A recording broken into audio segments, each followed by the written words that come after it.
saw just recently Donald Trump's executive order to make it more difficult, specifically to women, trying to make it more difficult for women to be able to vote. We see one of the first things they do is try and restrict the vote.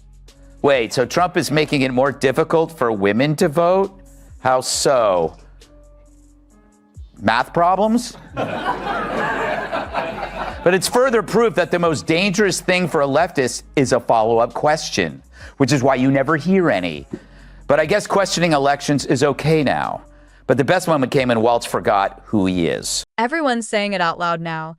Tim Walz just got roasted on national TV, and not with a cute late-night zinger, but with a full-blown flamethrower that left his talking points melting on the studio floor. Yes, that happened. Fox's Greg Gutfeld turned the Minnesota governor into a running joke after Walz's latest town hall spin and media swings, and the clips are ricocheting across timelines like a blooper reel that won't end. That's the headline.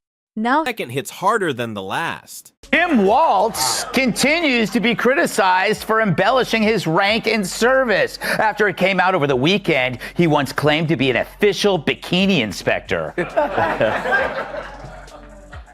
Walz's direct superior in the National Guard says Walz knew his unit was about to deploy to Iraq and went behind the back of his superior officer to resign. When reached for comment, Walz yelled, "Hey, look over there," and then ran away. Although Walz's actions look bad to veterans, Dems say these revelations could really help him win the coward vote. Here's why it matters. Because underneath the punchlines are policies, choices, and contradictions that touch your wallet, your street, your kid's classroom, and your trust in the people holding the clipboard.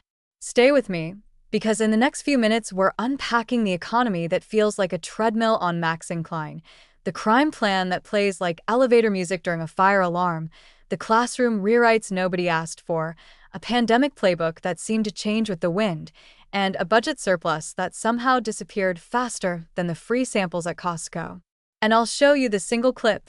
Yes, one awkward, slow motion, handshake turned hug. The tampon king gets back in the ring. I speak of former VP nominee Tim Walz. He joined Beto O'Rourke at a Texas town hall last night, and the estrogen levels were enough to give Chuck Norris menstrual cramps.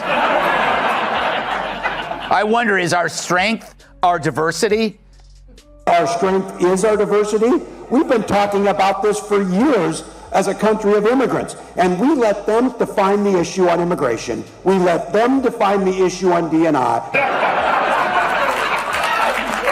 But I'm thinking there's only one explanation for Tim spewing nonsense. Moment that did more damage to the folksy competence brand than any insult could.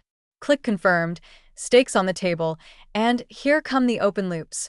What a former commander says Walz did when deployment was looming. What Gutfeld compared Minnesota to that made even his own panel wince. And the California cosplay that turns the Midwest into a colder sequel nobody bought tickets for. Quick proof you're not imagining the dissonance? Even supporters are stuck squinting at contradictions, closing down parts of everyday life as non-essential, then waving protests through as if viruses respect slogans, celebrating a monster surplus, then acting shocked when the money vanishes into programs that feel like boutique ideology. Let's map it. We'll start with money, jump to public safety, the blockbuster section, and then hit education, COVID-era choices, Tim Walz vomits more nonsense. I called Donald Trump a wannabe dictator. It's because he is. It's because he is. Maybe it's adult like Donald Trump, you bully the out of him back. This is a weak, cruel man that takes it out and punches down on people. Wow. Oh. Jamie. What a Painful, douchebag, huh? Greg. That was absolutely painful. He was the keynote speaker at this conference. Can you imagine having to watch more of surplus splurge, the California fixation, the fantasy trains, the brand, the media moments, and yes, the allegations and anecdotes hanging over all of it? You'll get context so you can see it, application so you can feel it, and framing so you understand why it isn't just a comedy monologue. It's a mirror. Picture the economy first, because that's the bass line under every other track. The context is simple and ugly. Inflation nibbles at every paycheck like a swarm of tiny piranhas. Small businesses behave like escape artists eyeing the state line, and families are counting receipts the way accountants count ballot boxes. Application? Walz's instinct lands where it always seems to: more government muscle, new fees and taxes dressed up as fair shares, and a regulatory maze that makes opening a lemonade stand feel like filing for a rocket launch. Gutfeld's comedic summary was cruel because it was visual. You make California look like a capitalist theme park by comparison. Framing it bigger, here's the expectations versus reality gap. Voters' expectation: manage the basics, make work pay, don't scare off employers, collides with reality. Paperwork grows, payrolls shrink, and the middle class develops a permanent headache. That's why people laugh. The joke is a pressure valve when reality pinches. But public safety is where the laughter turns into that quiet audience murmur you hear just before the big reveal. Context: carjackings like pins on the map, downtowns that feel thinner at 9 p.m. than they did 5 years ago, and a morale problem that shows up in recruiting and retention like a stubborn stain. Application: the governor's rhetoric leans into empathy and systemic explanation while backing policies that critics say take the teeth out of deterrence, softening consequences, betting on programs that sound therapeutic but feel unserious when windows are still shattering. Gutfeld's image was brutal, a mall cop facing a riot with a kazoo, but the framing is the point. Safety isn't a speech, it's a signal. Expectations say government keeps the peace. Reality felt like government kept the vibe. And here's a loop I'm opening now and closing later. Put a pin in how Walz reacts under pressure, because a certain story about a call for help and a whole lot of flags is going to circle back and tell you something about instincts. Education next, because it's where the long-term shows up in the short-term homework. Context: a post-pandemic classroom where gaps turned into canyons, math scores down, reading still recovering, teachers exhausted. Application: instead of a Manhattan Project for basics, the focus drifts to new rubrics and cultural audits and vocabulary tests for virtue. The punchline you probably saw was Gutfeld's: kids can ace, how offended are you 101, while fractions pack their bags and move out of state. Framing: expectations said, catch my kid up. Reality delivered, let's convene a subcommittee on feelings. If the class is on fire, people don't want scented candles, they want water. Cold and immediate, let's slow the pacing for a breath and talk pandemic choices, because this one needs memory to be fair. Context: governors in a no-win moment, weighing hospital capacity against livelihoods.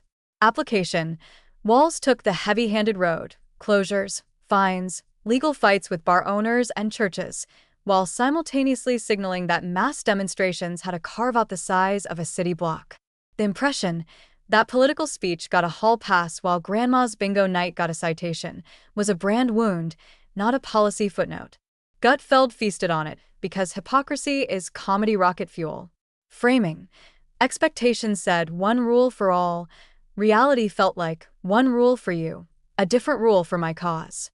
That kind of fracture doesn't heal just because the press conference ended. Now, the surplus. If the economy is the bass line and safety is the snare, the surplus is the cymbal crash you either ride like a pro or clang like a beginner. Context: Minnesota found itself with a towering pile of taxpayer cash. Application: instead of returning a meaningful chunk to the people who filled the bucket, the money went shopping for programs, consultants, and structures that sounded compassionate but read like a grantwriter's Pinterest board. The joke writes itself. Give a toddler a credit card and say, only the essentials. Framing: expectations said relief. Reality looked like expansion. And here's your mini cliffhanger. I'll tell you the one purchasing decision that became the unofficial mascot for the "we had it, then we spent it" era right after we talk about California. Because yes, the California thing. Context: Gavin Newsom runs a gilded brand on a state that bleeds residents. Application: Walz seems to treat that model as aspirational, importing the vibe, heavier regulation, performative climate policy, cultural signaling, and hoping the jobs migrate north instead of west. Gutfeld's line that stuck was pure theater.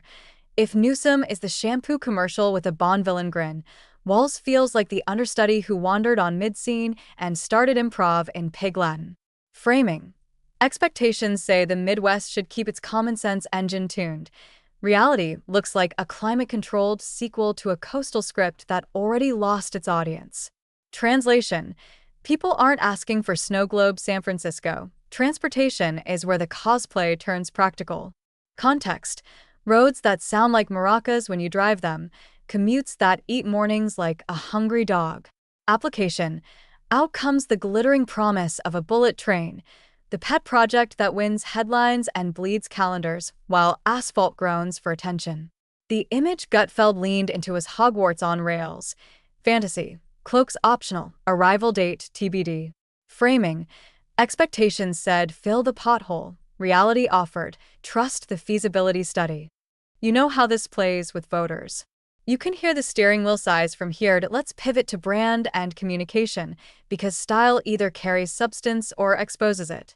Context: Walz sells a down-home dad in a fleece profile, the guy who knows your hardware store owner by first name. Application: the on-camera delivery keeps glitching, sentences meander, answers default to jargon, the plain-spoken turns into word salad with extra dressing. Then the viral clip, a handshake morphing into a hug with his wife on stage, replayed at half speed like a nature documentary for awkwardness. It's small, yes, but politics is theater, and the audience reads micro-moments like subtitles. Framing: expectations said steady hand, reality delivered buffering. It's why the IKEA governor label stuck. He arrives as a box of promises. You follow the instructions, and somehow the chair still wobbles. Now, the allegations and anecdotes. Handle with care. Context: questions about how Walz presented his National Guard service. Critics point to a former superior who claims Walz knew a deployment was coming and resigned through the side door. Add the stolen valor charge from opponents, and you've got a cloud that refuses to blow away. A separate story slams into the feed. An old DUI tale critics attached to him like a post-it note, citing a wild BAC and reckless speed. He's said to have later framed it differently. I'm not adjudicating those claims here. I'm telling you what Gutfeld and others are blasting on loop and why it's sticky.